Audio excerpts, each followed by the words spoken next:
Hey guys, welcome back to the channel. It has been a minute, and I'm back, and I'm here to do another quick hitter video. Right now, what is on my mind, and this is pretty much what I want to stick to as far as this channel, things that are on my mind, sports relevant things that I can discuss and talk about, and obviously lead to further discussion in the comments section, which I love we've been doing. Let's keep it up. Right now, there's a quarterback who is starting to turn some heads. And, it doesn't surprise me because I knew he could play coming out of Alabama and Oklahoma. Yes, you already know who that is. That's Jalen Hurts. Look, I think Jalen Hurts is legit. I think, the way he's been playing with Philly is not surprising at all. He's part of the new era of quarterback, the very mobile quarterback that can take off and run, but also don't sleep on the guy's arm. He was at the Senior Bowl, so I had a chance to look at him, and obviously I'm definitely high on him. But the point of this video is that I'm not saying the Eagles reinvented the wheel, but the Eagles paid Carson Wentz a lot of money. So did the Rams with Jared Goff, and the Packers with Aaron Rodgers. And two of the three teams that I just mentioned, for two of the three quarterbacks, they ended up via the draft drafting a quarterback, whether it be in the first round Jordan Love for the Packers or the second round Jalen Hurts for the Eagles. Both teams decided to pick quarterbacks when they had what you would say a franchise quarterback, or at least you were paying him like it, with Wentz and Rodgers. So I'm a Rams fan, as most of you know by now, and I'm sitting here and I'm thinking, you have Trevor Lawrence in this draft, you have Justin Fields, Zach Wilson, Trey Lance, Kyle Trask, Mac Jones, and then I think my favorite is probably Trey Lance. That's like my guy. But number two is Desmond Ritter, quarterback out of Cincinnati, 6'4", 215 pounds. He's a little different because, he's a redshirt junior, but he's a little different because he has the same size as the Rams quarterback Jared Goff, but he's got mobility that I just love to see, and that I think will translate to the next level. So my point in this is very simple. The Eagles paid Carson Wentz. Carson Wentz, for whatever reason, has kind of fallen off a cliff in a sense, his production. And it's really upsetting because I'm a big fan of Wentz, and I know he'll get it together in another location. I just think we won't get in. This isn't about Wentz. The video isn't about Wentz, but, you could make the argument that I would honestly say you definitely should make the argument that ever since the OC for the Eagles that led them to the playoffs left and became a head coach for the Colts in Frank Reich, Wentz hasn't been the same. He hasn't been the same quarterback. You could say torn ACL and all that, but also you could say Frank Reich leaving has left them kind of hurt. Doug Peterson potentially exposed. I don't know. Either way, the Eagles paid Carson Wentz to be the guy. They did. And Wentz hasn't been the guy as of late. They made a quarterback change. They went with Jalen Hurts. Hurts has looked really good. Almost beat the New Orleans Saints. Or he did beat the New Orleans Saints. He almost beat Arizona last week. Came down to the wire, but he took down the Saints, on the road. And the thing about Hurts is his mobility really creates everything for him. And now Wentz is mobile, so it's not saying that Wentz is immobile. Wentz was struggling. Before the season, they selected Hurts in the second round. They took some blowback for that. To not go out and grab a receiver for Wentz. I mean, you got Rager, but you see who he's throwing to not go out and get some help on the defensive side, to go out and get a guy that wasn't necessarily going to help in 2020. They definitely got some flack for that. But were the Eagles on to something is my question. And I feel like they were. I feel like they had some questions. They had some concerns about Carson Wentz. And so they went out and they got their insurance run in the second round. The Packers, they have who I believe is the GOAT, Aaron Rodgers. He's the best quarterback I've ever seen.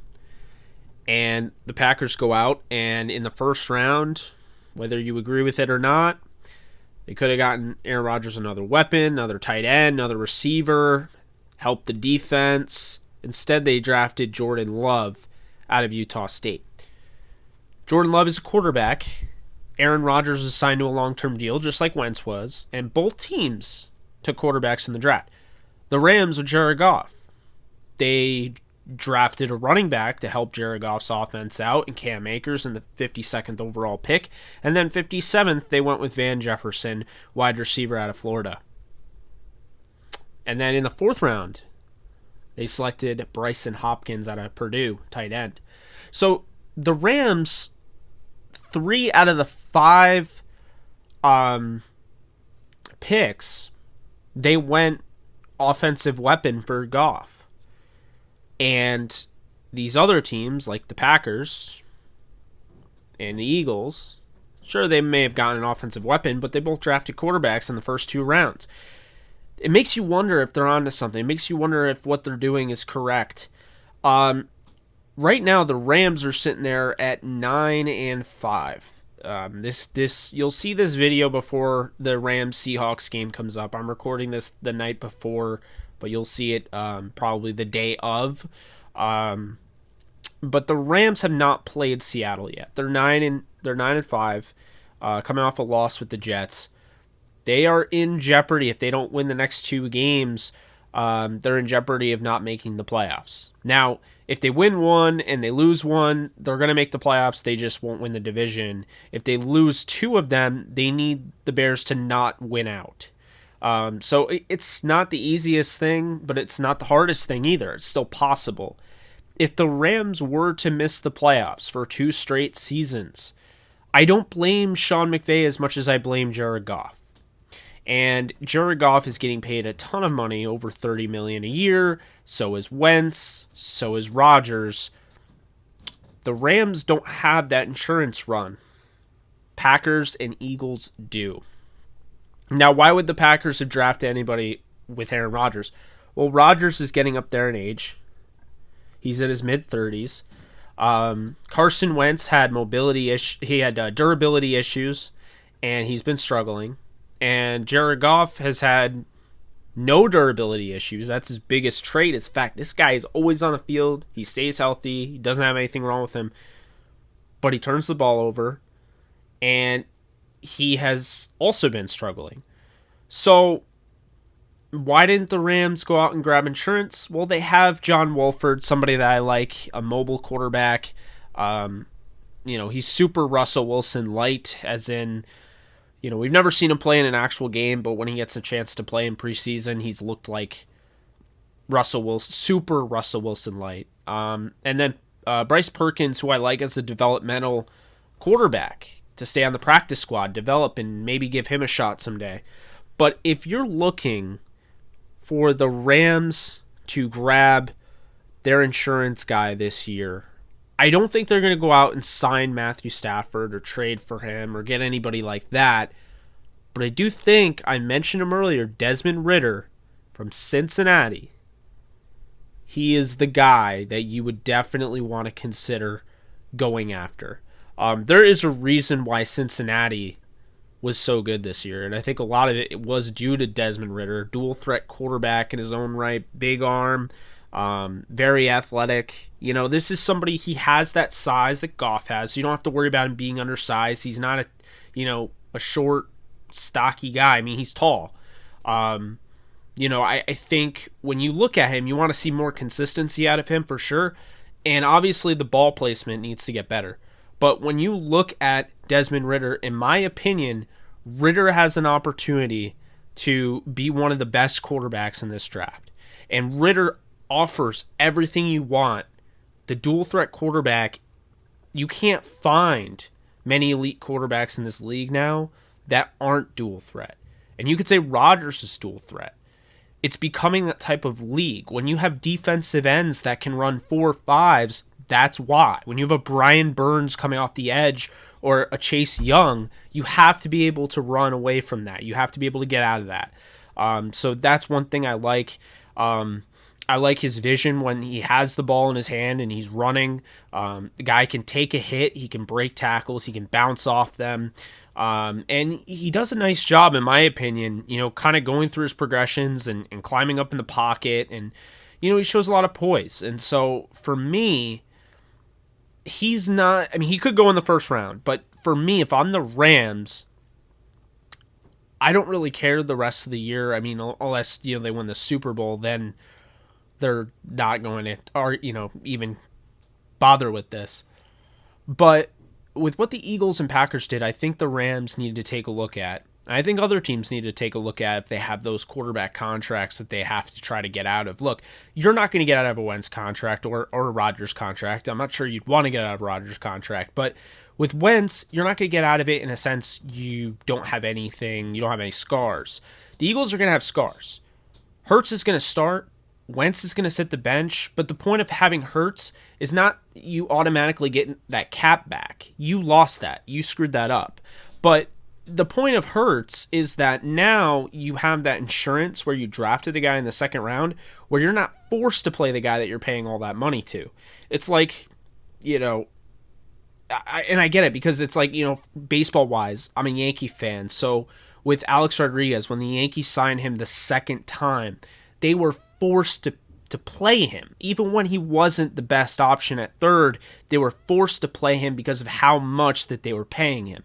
It's the same thing with Wentz, but now you have a guy that's arguably as good or better right now in Jalen Hurts, so that insurance helps. That's the point with Goff. They could go out, they could grab Ritter in the draft this year. Look, I understand they're going to have needs other places, but when you talk about quarterback, and if the Rams don't win a Super Bowl this year with the defense they have and the weapons they have on offense, it's time to look at the quarterback position. It's time to figure out, is it better to just grab the guy now? Even if you grab Ritter and you don't play him next year, you let Goff go through the motions. Quarterbacks are currency in this league, and you could trade one away. So the way I see it, the Rams aren't fully out of that contract until 2023, but I do think the Rams would have an opportunity to go out and get Ritter, either sit him for 2 years, sit him for a year, or sit him for half a year, and if Goff struggles, you have a shorter leash. If anything, this might help Goff. He hasn't really been tested. There hasn't been really pressure behind him. John Wolford, I like him, but John Wolford isn't an experienced NFL veteran. If the Rams got in Ryan Fitzpatrick, if they brought him in, what would that do to Jared Goff? Do you think that would kill him? Do you think that would throw his play off a cliff? Or do you think it would help him? And to me, I don't think Jared Goff has been pressured enough. I think Goff should have had to earn the contract, not come off a Super Bowl loss, get the contract, and then not play the same after that. Look, Dak Prescott has had a better career, and he still does not have a contract. So the Rams clearly paid him too early, and so I think that they're definitely seeing that might be detrimental to the team's success. So I'm not saying get rid of Goff, but I'm saying you definitely have to monitor the situation. If the Rams win a Super Bowl this year, then they're not going to get rid of Goff, and this video is pointless. It's not really pointless. It's pointless from the Rams' perspective, but overall it's not pointless. But my point of making this video is saying they didn't reinvent the wheel, but the Eagles and Packers both had quarterbacks that they paid a lot of money to, that they had no issue going out when they could have upgraded weapons, they could have upgraded their defense, they had no issue going out and getting that insurance run. And I think it's going to help them in the long run. It's definitely going to keep Philly afloat because Carson Wentz needs to get out of Philly or he's not going to succeed. And I think he's played his last down personally, unless, God forbid, Jalen Hurts gets hurt. But with Rodgers, are they doing the same, the experiment with, the Rodgers-Favre thing? Maybe with Love, but the point is that those two teams grabbed insurance runs. There's no reason why the Rams can't. I think they should. Ritter's the best option. If a Trey Lance falls in the second round, I'd love that, but I'm not 100% certain that's going to be the case. I do think he's going to be a first rounder, and hell, I'll say I think Desmond Ritter, when it's all said and done, he goes through this process, could definitely be a first rounder as well. A lot of teams need quarterbacks. There's going to be a lot of quarterbacks available. But what it comes down to is we're kind of running out of space in this league where, if Jared Goff, and this is the crazy thing, folks, if Jared Goff doesn't keep his job with the Rams, we're running out of spots where Jared Goff would start in this league. We're running out of spots where, somebody of that caliber, a Carson Wentz, would start in this league, and it's pretty crazy. Obviously, you'll have your retirees coming up in the next coming years, with Rivers and Brady and Roethlisberger. But until then, this league is pretty jam-packed with quarterbacks, and you're getting another one in Lawrence, you're getting Fields, you're getting Lance, so and Wilson. So I think there's a lot of quarterbacks in this league, and I think there's no excuse when you have this many quarterbacks for the Rams to not have an insurance policy. And Desmond Ritter, at the very worst, you go out, you get a guy that has mobility, is more of a current era quarterback, and you just develop him. And if Goff struggles, you give him the pull.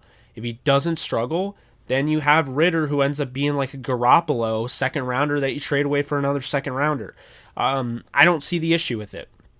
I know there's some people that will, but I think this is the way to go. Personally, I want a guy that's more mobile anyway, but as long as Goff, continues to not, he doesn't turn the ball over and plays well and is consistent, if he develops that, I won't have any issue. One thing you have to say and you have to give credit to is Jared Goff is always on the field. He doesn't get hurt.